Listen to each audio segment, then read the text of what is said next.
If you hold your breath right now, just stop breathing, you will eventually feel this burning, overwhelming panic to inhale. Yeah, and you probably assume that's your central nervous system, like, screaming for oxygen, right? Exactly. But it isn't. Your brain barely monitors oxygen at all. It's actually panicking over acid, Right, the central chemoreceptors. They're located near the ventral surface of the medulla, and they are acutely sensitive to hydrogen ions. which are produced when carbon dioxide crosses the blood-brain barrier. Exactly. Oxygen only really becomes a primary ventilatory driver when your arterial partial pressure drops to, well, catastrophic life-threatening They levels. are dissecting respiratory physiology today. This is a targeted revision session, a deep dive designed specifically for surgical residents preparing for the MRCS exam. Yeah, and before we unpack the mechanics of a single breath, a quick reminder to head to medsynclimited.com/ANKI and grab the MRCS Accelerator ANKI deck. It's incredible.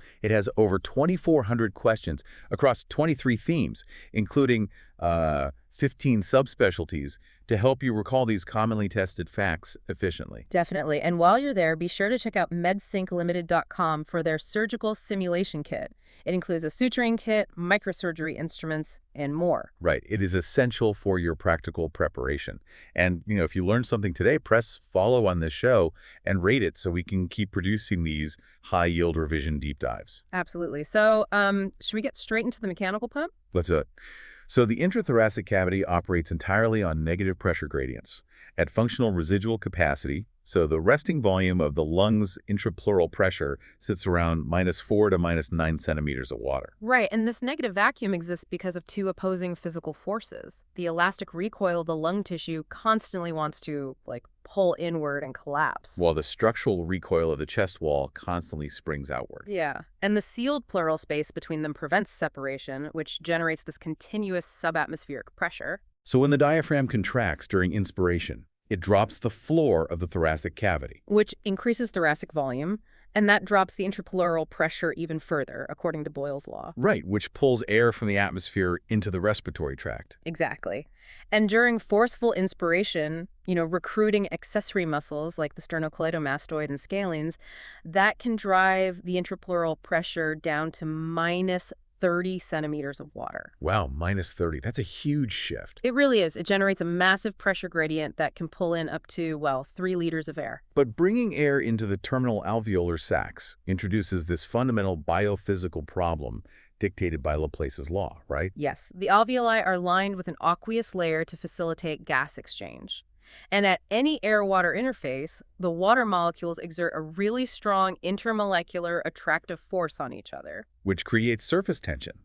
And Laplace's law states that the collapsing pressure inside a sphere is directly proportional to twice the surface tension divided by the radius.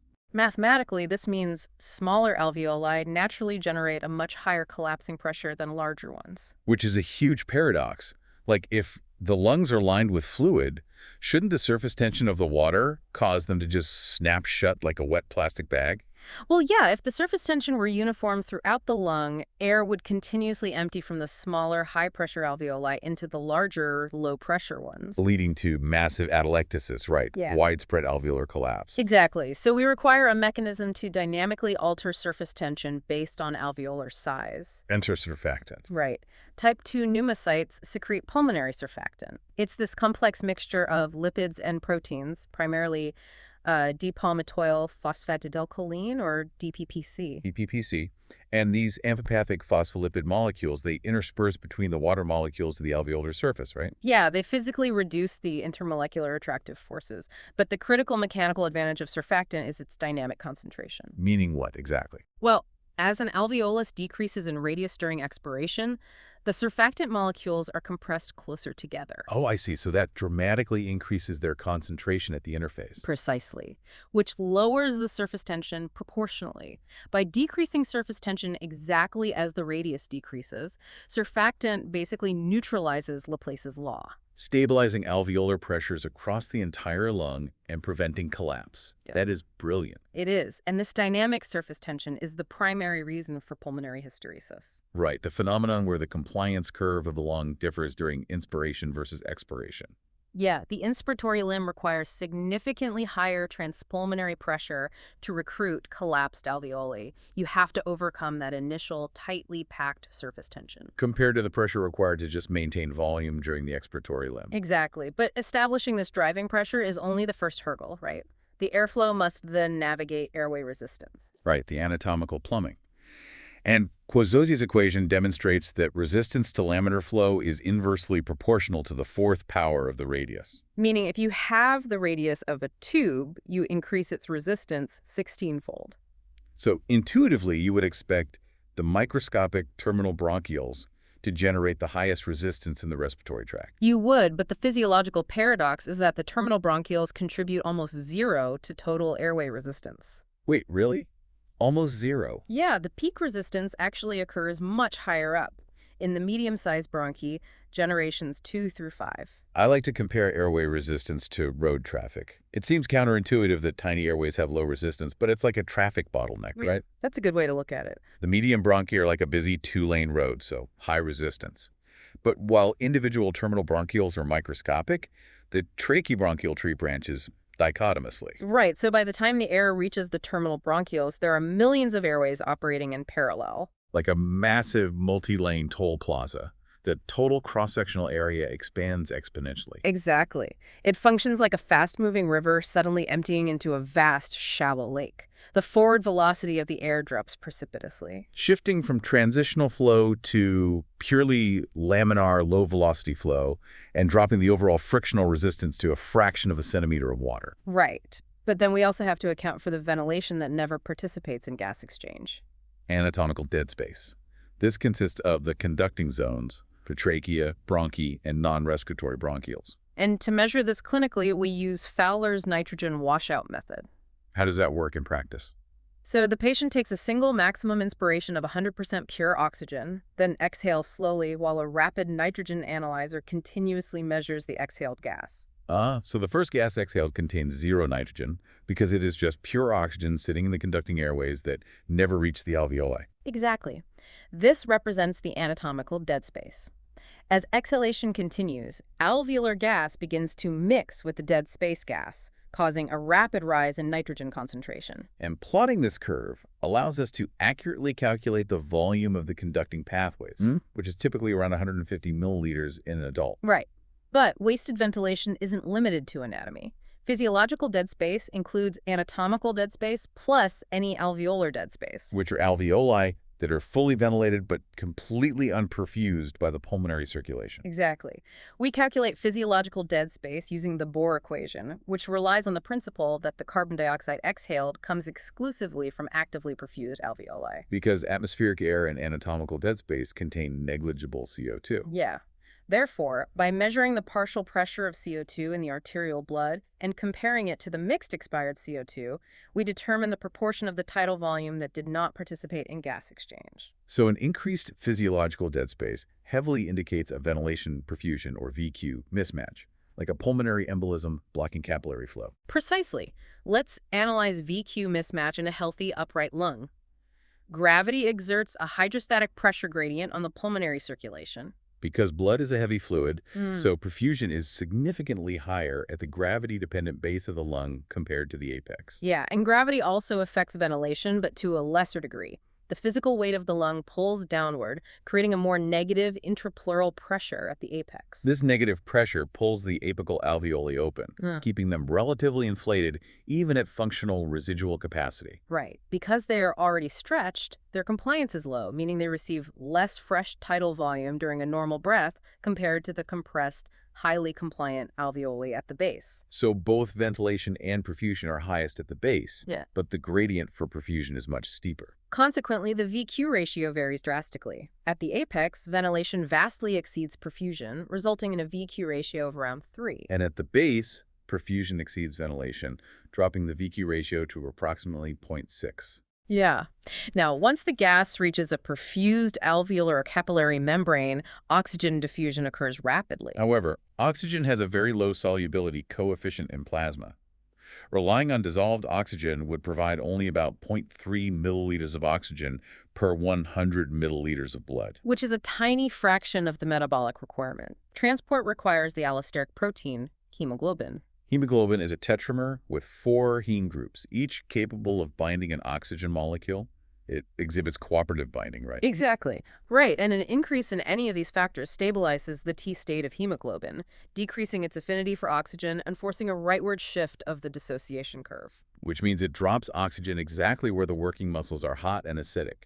Hmm? We must also consider 2,4,3-dephosphoglycerate, or 2,3-DPG, right? Yeah, it is an intermediate byproduct of glycolysis within the red blood cell.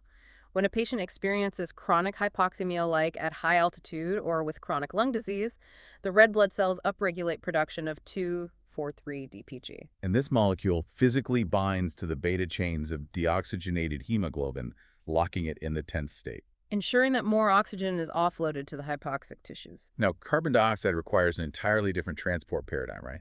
Completely different. Approximately 10% dissolves directly in the plasma. Another 20 to 30% is transported as carbamino compounds. And crucially, CO2 does not bind to the iron heme groups. No, it binds directly to the N-terminal amino groups of blood proteins, primarily the globin chains of hemoglobin forming carbaminohemoglobin. But the vast majority of carbon dioxide, roughly 60 to 70%, is transported as bicarbonate. Right. Inside the red blood cell, the enzyme carbonic anhydrase rapidly catalyzes the hydration of CO2 and water into carbonic acid.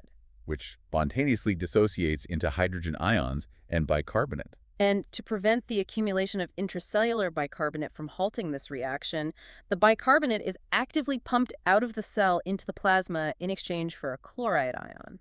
This exchange is known as the chloride shift, or the hamburger phenomena. Exactly. It maintains electrical neutrality across the erythrocyte membrane while maximizing the blood's capacity to transport CO2 from the peripheral tissues back to the lungs. And the unloading of the CO2 at the lungs is facilitated by the Haldane effect. Yeah. While the Bohr effect describes how CO2 and H+ affect oxygen binding, the Haldane effect describes how oxygen affects CO2 binding. Deoxygenated hemoglobin is a significantly better proton acceptor than oxygenated hemoglobin, right?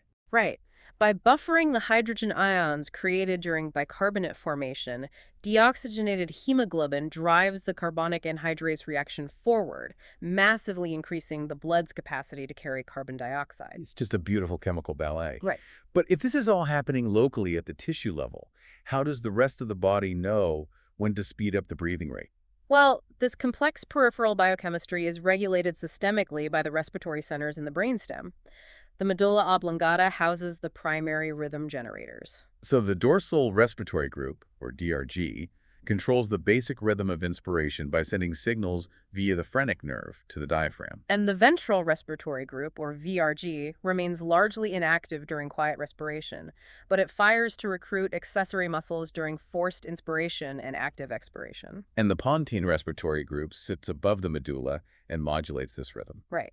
The apneustic center in the lower pons sends continuous stimulatory impulses to the DRG. It essentially acts as an accelerator, promoting deep, prolonged inspiratory efforts. While the pneumotaxic center in the upper pons acts as the regulatory brake.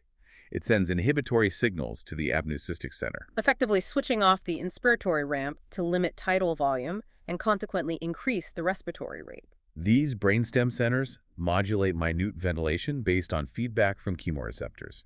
As we established right at the start, the central chemoreceptors monitor cerebrospinal fluid pH as a proxy for arterial CO2. Yeah, because the blood-brain barrier is highly permeable to CO2, but impermeable to hydrogen and bicarbonate ions. An increase in arterial CO2 leads to rapid diffusion into the CSF, where it hydrates to form hydrogen ions, immediately stimulating a ventilatory response. Right, and the peripheral chemoreceptors, located in the carotid bodies at the bifurcation of the common carotid arteries, and the aortic bodies in the aortic arch, they are primarily sensitive to arterial hypoxia. However, their response curve is highly nonlinear. They do not significantly increase their firing rate until the arterial partial pressure of oxygen drops below 8 kilopascals, or roughly 60 millimeters of mercury. Which is when systemic oxygen delivery fails and tissues experience hypoxia. For MRCS purposes, we classify hypoxia into 4 distinct physiological categories. First is hypoxic hypoxia. This occurs when arterial PO2 is abnormally low. The fundamental defect here is a failure of oxygenation at the lungs, seen in high-altitude environments, severe hypoventilation, or massive intrapulmonary shunting where blood just bypasses ventilated alveoli. Second is anemic hypoxia.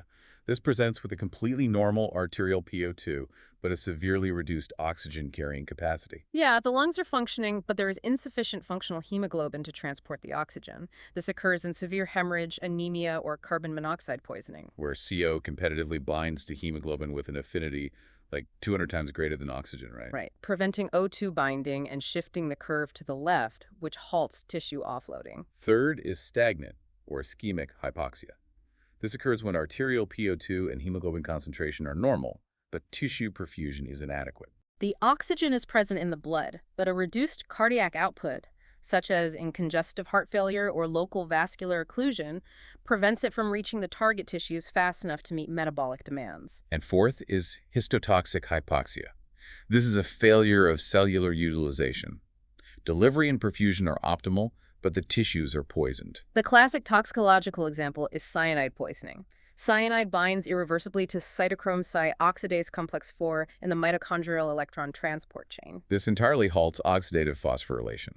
The cells cannot utilize oxygen to produce ATP. Causing venous PO2 to rise abnormally high because, well, no oxygen was extracted at the capillary bed. Differentiating between the types of respiratory failure is critical for surgical management. Type I respiratory failure is purely hypoxemic. Right, the PO2 is less than 8 kilopascals, but the PaCO2 is normal or even reduced. This usually results from VQ mismatch or shunting, such as in pneumonia, pulmonary edema, or a pulmonary embolism. And the resultant hypoxia drives hyperventilation, which blows off CO2, keeping it within or below normal limits. But type 2 respiratory failure is hypercapnic. It represents a global failure of alveolar ventilation. The PaO2 is low, and the PaO2 is elevated above 6 kilopascals. This is a mechanical pump failure. Right. It occurs in severe chronic obstructive pulmonary disease, neuromuscular disorders like Guillain-Barré syndrome, or central respiratory depression from opioid overdose. The system is physically failing to move sufficient volume in and out. And managing a patient with chronic type 2 failure really requires an understanding of the hypoxic drive. In patients with chronically elevated PaCO2, the kidneys retain bicarbonate to buffer the blood, and the central chemoreceptors eventually adapt to the chronic acidosis. Downregulating their sensitivity. Exactly. The primary ventilatory drive shifts entirely to the peripheral chemoreceptors, which are responding to the chronic hypoxemia. So if a clinician administers high-flow supplemental oxygen, it corrects the hypoxemia, rapidly switching off the peripheral chemoreceptor drive. And because the central CO2 response is already blunted, the patient loses their neurochemical drive to breathe, leading to catastrophic hypoventilation and potentially fatal CO2 narcosis. A profound manifestation of acute lung injury is acute respiratory distress syndrome, or ARDS. It is characterized by non-cardiogenic pulmonary edema following severe local or systemic inflammation. Like sepsis, major trauma, or aspiration, and the pathology progresses through two primary phases. Right, the acute exudative phase occurs first. Inflammatory mediators cause widespread capillary endothelial damage, increasing permeability. Protein-rich edema fluid floods the interstitial space and the alveoli. This inflammatory cascade directly damages the type 2 pneumocytes. So we lose surfactant production, leading to massive microatelectasis, severe intrapulmonary shunting, and profoundly stiff, non-compliant lungs. And if the patient survives the acute insult, they transition into the fibroproliferative phase. The exudate begins to organize, and fibroblasts lay down extensive collagen matrices. The delicate alveolar architecture is replaced by dense, rigid fibrotic tissue, permanently impairing gas diffusion and lung mechanics. Yeah, and managing ARDS requires mechanical ventilation, which introduces a profound hemodynamic paradox. Which brings us back to the incredible resilience yet mechanical vulnerability of human breathing.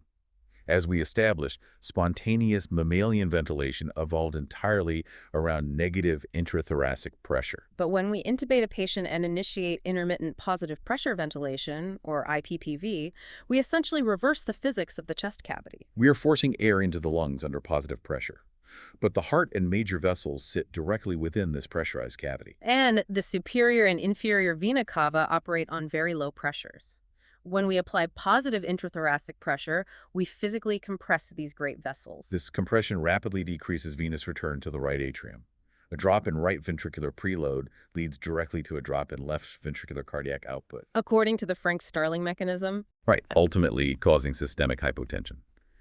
How forcing a positive pressure gradient into a biological system evolved around negative pressure impacts long-term hemodynamics is a crucial consideration for any surgical resident managing a ventilated patient postoperatively.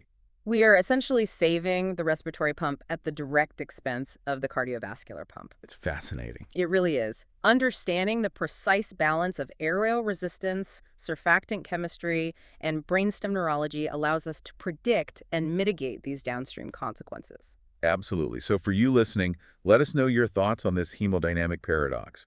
Leave a comment or a question about the mechanics of IPPV or any specific physiological pathway we covered today, from the Apneucistic Center's simulatory impulses to the chloride shift. Keep drilling those MedSync Anki flashcards, and we'll catch you on the next deep dive.